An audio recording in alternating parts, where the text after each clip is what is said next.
మన ముకుంద జ్యువెలర్స్ కొత్త బ్రాండ్ పూర్వి అందమైన 18 గ్రామ్స్ బంగారు ఆభరణాలు దుబాటు ధరల్లో వివరాలకు సంప్రదించండి. నమస్తే అమ్మా. నమస్తే అమ్మా.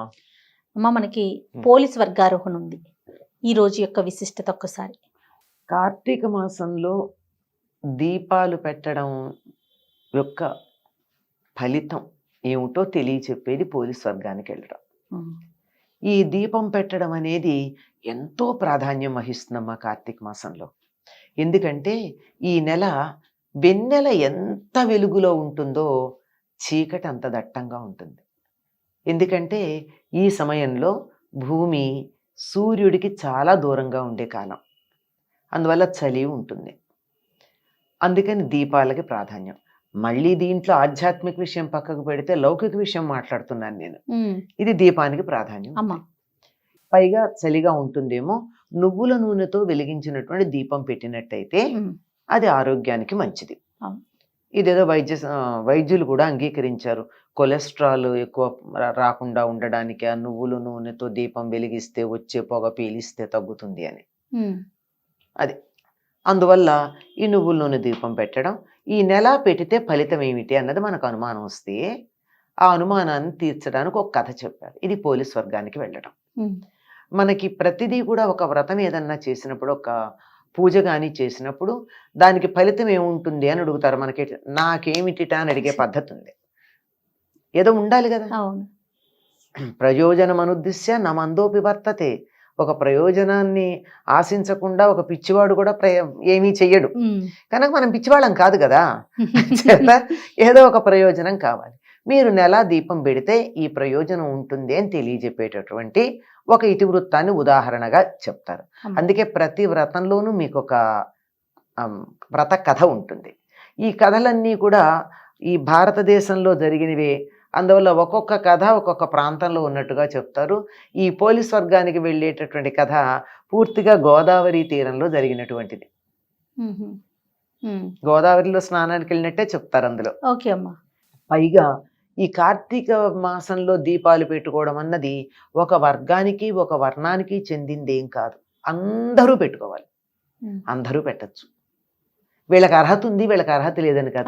ఎందుకో అసలు ఇవేమీ తెలియకుండానే ఈ సనాతన ధర్మంలో ఒక సామాజిక వర్గానికి ప్రాధాన్యం ఉంది, ఒక దానికి లేదు అని దుమ్మెత్తుకొస్తూ ఉంటారు. ఇవి చదివితే అర్థమవుతుంది. కరెక్ట్ అమ్మా. ఇవి చదవకుండా హాఫ్ నాలెడ్జ్ అంటే డేంజరస్. అది దాంతో వచ్చేటటువంటి సమస్య. ఇదేమిటంటే ఒక చిన్న కథ చెప్పండి. నేను చాలా క్లుప్తంగా చెప్తాను. అందరికీ తెలిసిన కథే గనక అందులో తెలుసుకోవాల్సిన విషయాలకు ప్రాధాన్యం తప్ప కథకు కాదు. ఒక ఆవిడకి 5 అనుకుంటా కోడళ్ళు ఉంటారు. పై 4 కోడళ్ళు అంటే ఇష్టం, 5వ కోడలంటే ఎందుకో ఇష్టం ఉండదు. ఎందుకంటే జాతి వైరం అమ్మ, స్వభావాలు వేరుగా ఉంటే ఇష్టం ఉండదు అంతే. ఈ అత్తగారికి కార్తీక మాసం వస్తే వాళ్ళు గోదావరికి స్నానానికి వెళుతూ తన పెద్ద కోడళ్ళని తీసుకెళ్లేది. ముందున్న వారిని అందరినీ. ఈ చిన్న కోడళ్ళని రానిచ్చేది కాదు, రావద్దనేది. సో ఈవిడికి కూడా ఉంది కోరిక పాపం. అందుకని ఏం చేసేది, వాళ్ళు అలా వెళ్ళంగానే ఇటు పెరట్లో ఉన్న బావి నీళ్లతో స్నానం చేసి, ఆ పెరట్లోనే ఓ పత్తి చెట్టు ఉంటే పత్తి చెట్టుకున్న పత్తి తీసి ఓ ఒత్తిలాగా చేసి, క్రితం రోజు మజ్జిగ చేసినటువంటి కవ్వం ఉంది, ఆ కవ్వానికి ఈ ఒత్తిని రాచేది. కాస్త వెన్న అంటుకుంటుందిగా, అది దీపం తులసి దగ్గర పెట్టేది. పెట్టి అది మరి నేతి దీపం పెట్టిన ఫలితం ఆవిడికి. పెట్టి బియ్యం వాడేసుకునే బుట్టలను ఉంటాయి మనకి, అంటే వెదురుతో బుట్టలు ఉంటాయమ్మా. బియ్యం కడిగి అందులో వేస్తారు, పొడి పొడిగా వచ్చేస్తాయి. నీళ్లు కారడానికి కొంచెం ఖాళీలు ఉంటాయి కదా, ఈ బుట్ట దాని మీద బోర్లించేది. ఎందుకంటే దీపం దూరం నుంచి వస్తున్న అత్తగారికి వాళ్ళకి కనపడకూడదు. వాళ్ళు వస్తున్న జాడ రాగానే గబగబా ఇవన్నీ పక్కన పెట్టి ముసుగు పెట్టుకుని పడుకునేది. అయ్యా పుణ్యం మాకే వచ్చింది, దీనికి పుణ్యం రాలేదని వాళ్ళు సంతోషపడ్డారు. అయిపోయింది. చివరి రోజు ఇలా నెల రోజులు చేసింది. అయిపోయింది. చివరి రోజున వీళ్ళందరూ ఆ గోదావరిలో దీపాలు వదలడానికి వెడతారు కదా, అలా వెళ్ళారు.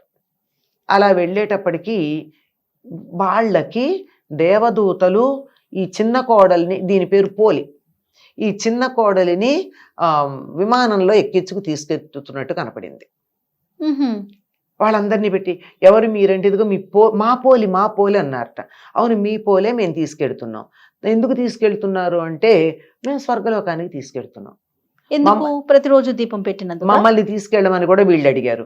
అడిగితే వాళ్ళు కాదన్నారు. వాళ్ళు ఏడిపించాలంటే వాళ్ళకి ఏముంది పెద్ద విషయం. కాస్త కిందగా పెడితే వీళ్ళు పట్టుకున్నారట ఆ పోలిని, వీళ్ళని ఆ విమానాన్ని పట్టుకుంటే దేవదూతలు తోసేశారు. వీళ్ళందరూ నదిలో పడ్డారు. సరే బయటకు వచ్చారు. వచ్చి అదేమి మేము దీపాలు పెట్టాం, మేము కార్తీక స్నానాలు చేసాం, మేము కార్తీక దీపాలు పెట్టాము, అదేం చేయలేదు కదా, ఎందుకు తీసుకెడుతున్నారు అంటే మీరు ఎన్ని చేసినా పుణ్యం మీకే కావాలి, ఇంకొకళ్ళకి పుణ్యం రాకూడదు అని ఒక దుర్బుద్ధితో చేశారు గనక, ఇంకొకరికి పుణ్యం రాకుండా అడ్డుపడ్డారు గనక మీకు స్వర్గంలో అడుగుపెట్టే అధికారం లేదు.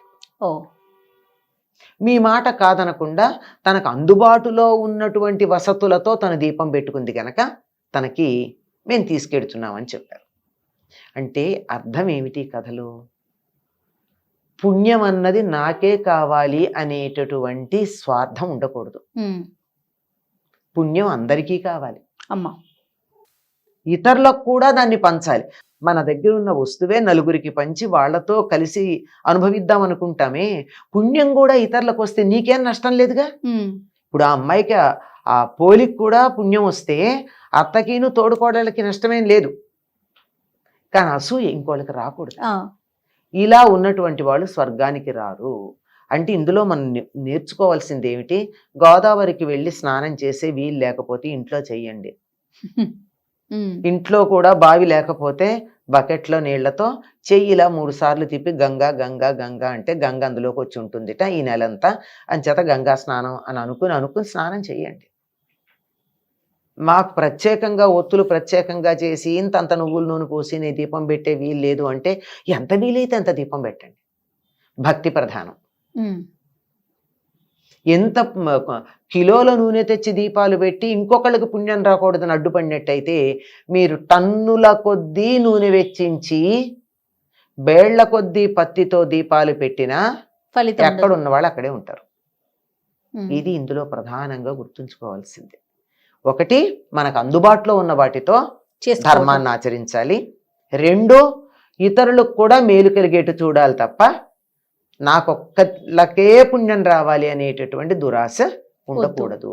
ఇది తెలుసుకున్న వాళ్ళు ఒకవేళ ఏ కారణంగా నైనా కార్తీక మాసంలో దీపం పెట్టకపోయినా నమస్కారం చేసి నాకు ఇవాళ కుదరలేదు, ఎవరెవరు పెట్టారో వాళ్ళకి నమస్కారం చేస్తున్నాను అనుకున్నా మనకి సరైన పుణ్యం లభ్యమవుతుంది.